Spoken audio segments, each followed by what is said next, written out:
Buenos días, querida familia. Nos reunimos nuevamente alrededor de la palabra del Señor en este martes de la 23ª semana del tiempo ordinario.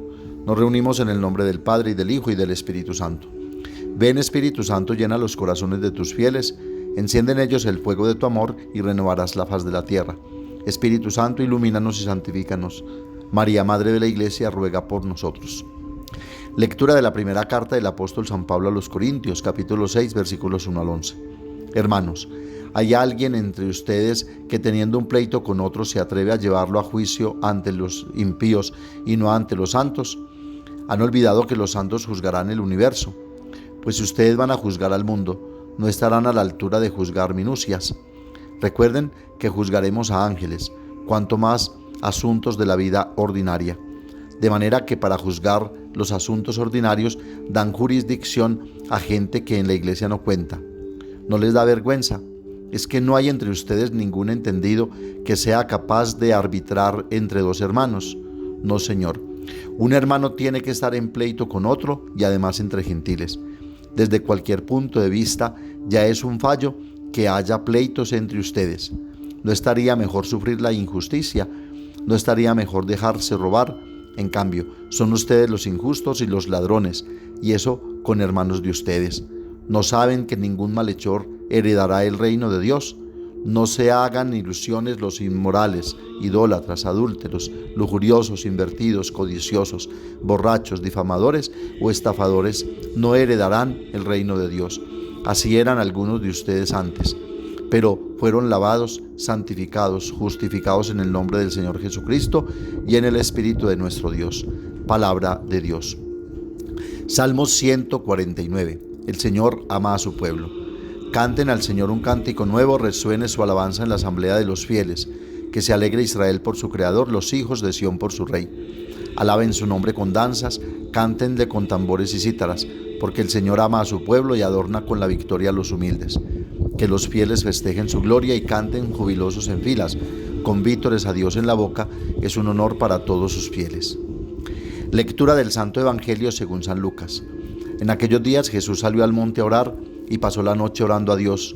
Cuando se hizo de día, llamó a sus discípulos, escogió de entre ellos a 12, a los que también nombró apóstoles: Simón, al que puso por nombre Pedro, y Andrés su hermano, Santiago, Juan, Felipe, Bartolomé, Mateo, Tomás, Santiago el de Alfeo, Simón llamado el Celote, Judas el de Santiago y Judas Iscariote, que fue el traidor. Después de bajar con ellos, se paró en una llanura con un grupo grande de discípulos y una gran muchedumbre del pueblo, procedente de toda Judea, de Jerusalén y de la costa de Tiro y de Sidón. Venían a oírlo y a que los curara de sus enfermedades. Los atormentados por espíritus inmundos quedaban curados y toda la gente trataba de tocarlo, porque salía de él una fuerza que los curaba a todos. Palabra del Señor. Jesús fue al monte a orar y pasó la noche en oración. Es el primer momento que debemos resaltar de este evangelio, pues de esos momentos fuertes de oración depende todo el éxito de la actividad misionera de Jesús y de la nuestra, de la iglesia, por supuesto. Pero, ¿qué tenía que pedir a Dios, el que era Hijo de Dios, Hijo del hombre, Señor del sábado, y que podía perdonar el pecado?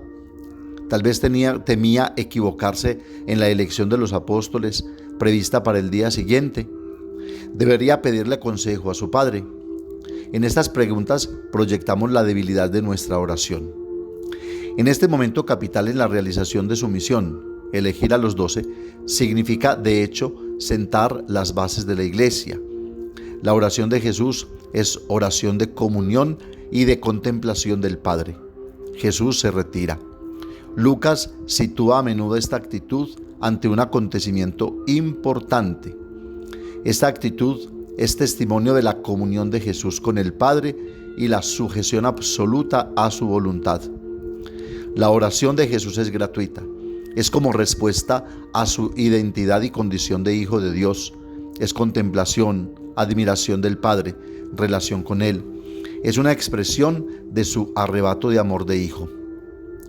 Sigamos entonces sus pasos y a pesar de nuestra debilidad, aprendamos a retirarnos también nosotros, a escucharnos a nosotros mismos, escuchando a Dios nuestro Padre, a querer ser hijos con Jesús en un arrebato de amor al Padre. Padre. He aquí la oración de Jesús hasta en la cruz y debe ser, por supuesto, también nuestra oración.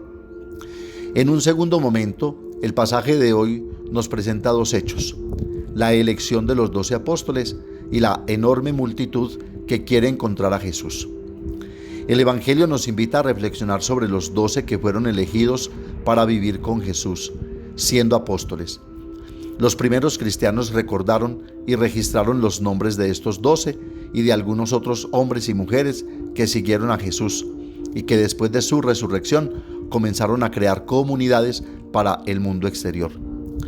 Pues estos nombres indican que somos personas concretas con las que cuenta el Señor y no somos simplemente anónimos ni números de los cuales se sirve y se aprovecha como sucede hoy día. Aún hoy todos recuerdan a algún catequista o persona que fue significativa para su formación cristiana, o incluso nosotros los presbíteros recordamos a aquellos que nos fueron forjando para responder al llamado, los que nos acompañaron y nos siguen acompañando en nuestro caminar. Con la elección de los 12 apóstoles, Jesús quiere continuar con el proyecto del Padre que elige a las 12 tribus de Israel. Antes de elegir finalmente a los 12 apóstoles, Jesús pasó una noche entera en oración, como ya lo hemos indicado. Ora para saber a quién elegir y elige a los 12 cuyos nombres están en los evangelios, que recibirán el nombre de apóstoles, es decir, de enviados. Apóstol significa precisamente enviado, misionero. Fueron llamados a cumplir una misión, la misma misión que Jesús recibió del Padre, Juan 20:21. Marcos es más específico y dice que Jesús los llamó a estar con Él y los envió a una misión, pero ese estar con Él significa adherirse a su proyecto y seguirlo al pie de la letra, es decir, ser fieles. Marcos 3:14. Los nombres de los 12 apóstoles.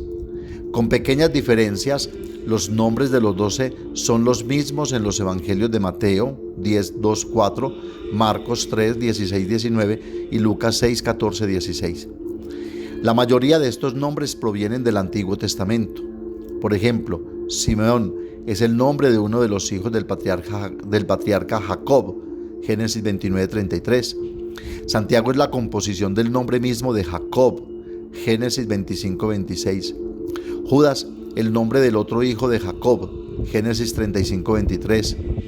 Mateo también tenía el nombre de Leví, Marcos 2:14. El otro hijo de Jacob, Génesis 35:23.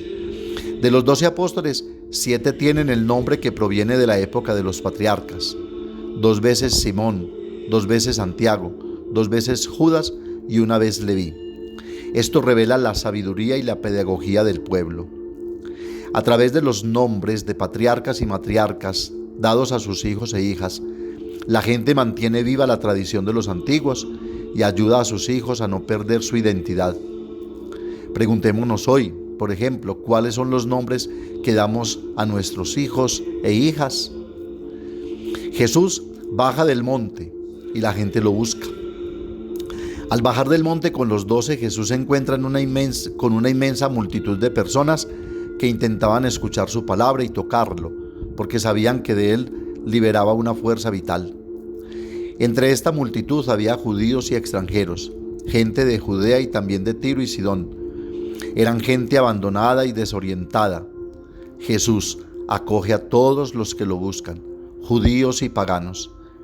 Este es uno de los temas favoritos de Lucas, la universalidad de la salvación, la acogida de los pobres y enfermos, la reivindicación de la mujer, el amor y la misericordia de Dios en Cristo. De hecho, el lugar donde la gente se encuentra con Jesús en Lucas es la llanura, que significa el lugar donde habita el hombre, a diferencia de Mateo, que lo pone en la montaña, porque la montaña es el lugar del encuentro con Dios. En Lucas, Dios viene al encuentro de la humanidad que sufre y lo necesita. Estas 12 personas llamadas por Jesús para formar la primera comunidad no eran santos, lo sabemos. Eran gente corriente, como todos nosotros. Tenían sus virtudes y sus defectos, hombres inacabados, en proceso de perfección. Por eso Jesús tiene una gran paciencia y sabiduría con ellos. Los evangelios informan muy poco sobre el temperamento y carácter de cada uno de ellos, pero lo que dicen, aunque sea poco, es un consuelo para nosotros, porque nos representan, y en cada uno de ellos nos tenemos que ver nosotros como elegidos y enviados, porque por el bautismo también somos apóstoles del Cordero. Pedro era una persona generosa y entusiasta. Mateo 14, 29, 31, Mateo 14, 28, 29. Pero en el momento del peligro y decisión su corazón se hace pequeño y retrocede, lo sabemos. Mateo 14, 30 y Marcos 14, 66, 72. Viene a ser nombrado Satanás por Jesús, Marcos 8, 33. Jesús lo llama piedra, Pedro. El propio Pedro no era piedra, se convierte en piedra, es decir, roca, porque Jesús ora por él para que su fe no desfallezca. Lucas 22, 31, 32. Santiago y Juan, hermanos, están dispuestos a sufrir con y por Jesús, Marcos 10, 39, pero fueron muy violentos, Lucas 9, 54. Jesús los llama incluso hijos del trueno, Boanerges, Marcos 3, 17. Juan parecía sentir cierta envidia, quería a Jesús solo para su grupo, Marcos 9, 38. Felipe tenía un trato acogedor, sabía poner a los demás en contacto con Jesús, Juan 1, 45, 46, pero no era muy práctico para resolver problemas, Juan 12, 20, 22 y 6, 7. A veces era muy ingenuo. Hubo un momento en que Jesús perdió la paciencia con él.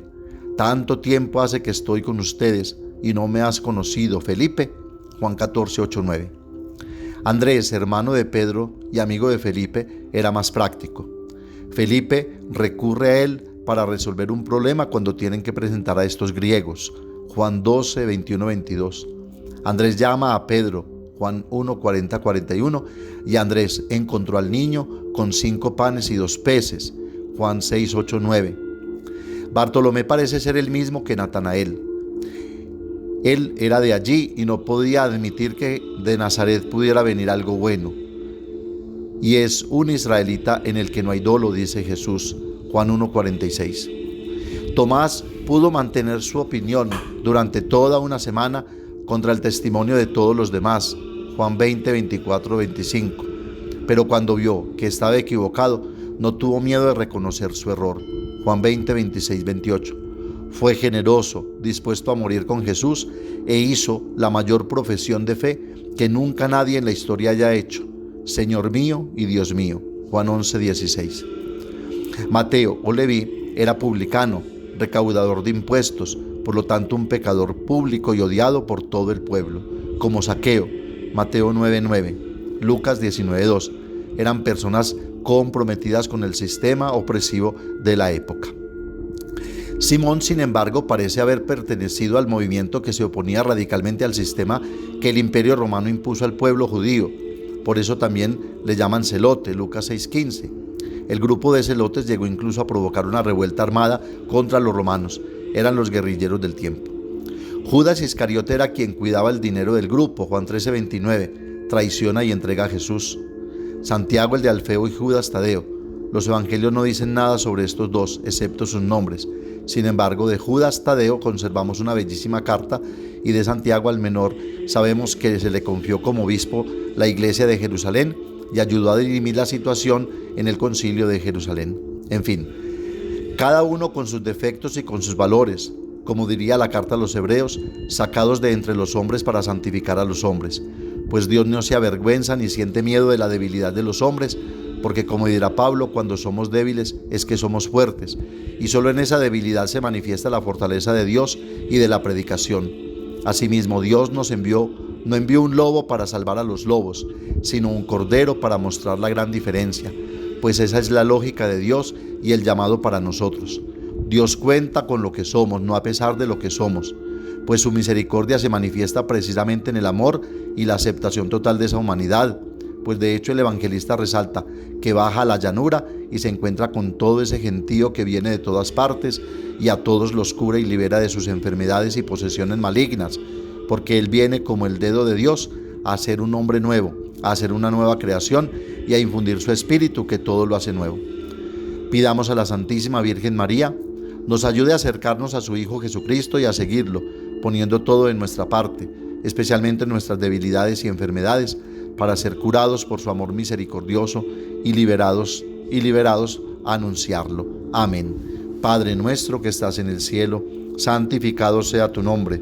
Venga a nosotros tu reino, hágase tu voluntad en la tierra como en el cielo. Danos hoy nuestro pan de cada día, perdona nuestras ofensas, como también nosotros perdonamos a los que nos ofenden. No nos dejes caer en la tentación y líbranos del mal. María, Madre de la Iglesia, ruega por nosotros. El Señor nos bendiga, nos guarde de todo mal y nos lleve a la vida eterna. El Señor esté con ustedes y la bendición de Dios Todopoderoso, Padre, Hijo y Espíritu Santo, descienda sobre ustedes y los acompañe siempre. Que tengan un feliz día y recuerden que los padres de la parroquia los queremos mucho.